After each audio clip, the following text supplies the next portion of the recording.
All right. The recap. Knotting ropes, joining rivers, splitting iron or mountains, dividing firmament is the crossing over. Crossing over equals DNA recombination and magnetic reconnection. Ropes of iron equal iron entry cell, ion entry in cell, and flux ropes in the magnetosphere.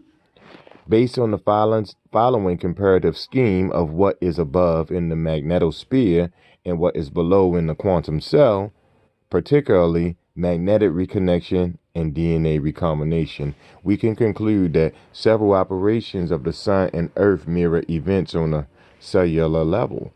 With these similarities in mind, let's consider the event of the solar particles and cosmic rays arriving at the cusp relative to the Egyptian perspective of the sun god's bark moored at the Great Stairway or Staircase cusp. And okay, we get to get a good look at this graph here. The magnetosphere above, magnetic reconnection, bidirectional jets of plasma, anti-parallel north and south IMF ions on magnetic field lines, flux ropes, substorm pinching off plasmoid or flux ropes. How it's related to the quantum cell, break-induced DNA recombination or repair, anti-parallel directions of DNA, nucleotides or on DNA, iron-containing siderophores, and bacteria cell pinching out a plasmid during binary fission. Okay, so all of these things are supposed to be mirroring each other on the macro and micro level.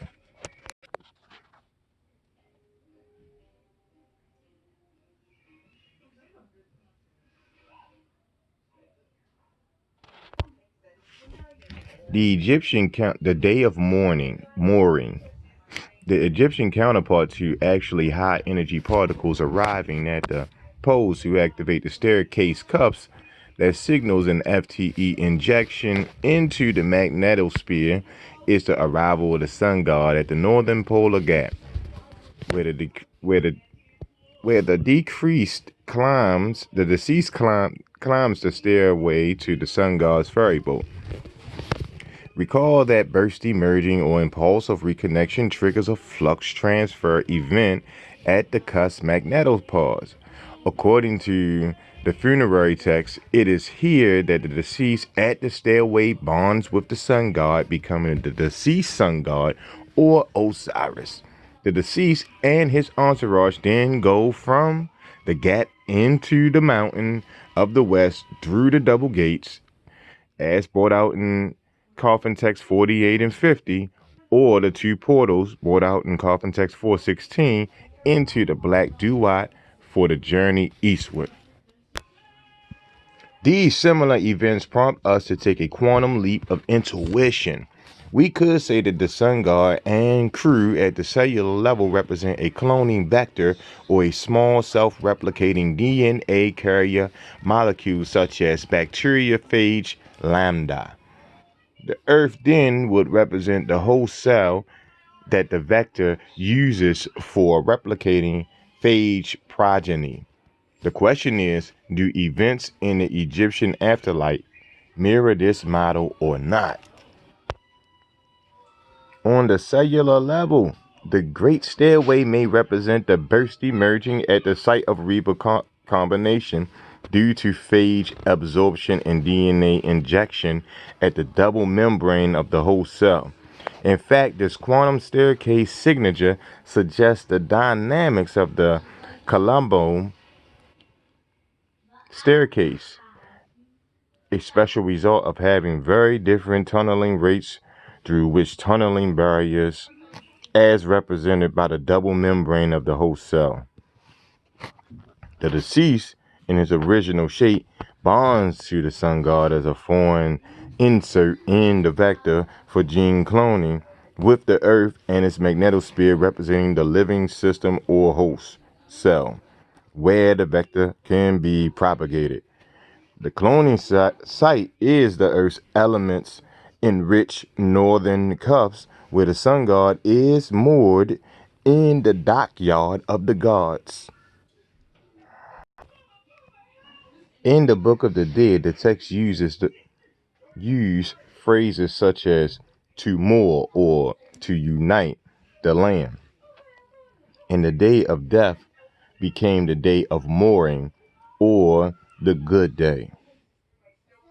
On the cellular level, meta symbols such as uniting with the land and mooring point to phage absorption and penetration into the host cell. For instance, the king opens the sky doors and the furnace heat is beneath what the gods pour out. Between the very text 313. Pyramid text 313. The text then states that the king lets slip there into the furnace heat. So a road is made for the king to pass on, an utterly obscure passage. Maybe, yet it is possible that the furnace heat references the duat or earth cell and the pour out, and let slip reference the movement of DNA into the host cell, penetration or injection. Further, the name of the deceased ferry boat is It Flies and Alights. As brought out in the Pyramid Text 310, suggesting the idea of phage movement and absorption. Nonetheless, if stronger evidence is needed, one cannot contest that phage injection of DNA into a whole cell is very similar to FTE injection into the magnetosphere, at least according to Stacy-Witz in 2001. Recall that the Turing mode is spontaneous reconnection that forms a magnetic island or bubble. Plasma is advected toward the separatrix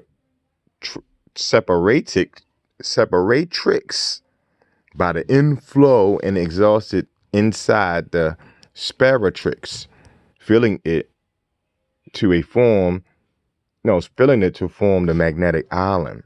This process is very similar to the pouring out of phage DNA that slips into the host cell. Further, in phage T4, it has been well documented that replication begins through DNA recombination, and this has also been proposed for phage lambda and E. coli, as brought out by Rosenberg in 2001. At the cellular level, spontaneous magnetic reconnection is simply break-induced DNA recombination. This figurative pathway at the cellular level related to DNA recombination mirrors the Egyptian macrocosmic pathway through the magnetosphere or the duat related to the magnetic reconnection. In the interest of understanding this cellular pathway based on similarities in the Earth's magnetosphere, Matrix 2 is a comparative scheme charting the possibility that the sun god operates similar to a bacteriophage vector with the deceased as the foreign insert. This matrix comparing what is above in the magnetosphere and what is below in the cell will serve as our model for verification. And let's get a good look at that right now. All right, now here and read the. Oh yes, look at this here. Oh yeah. Oh yeah.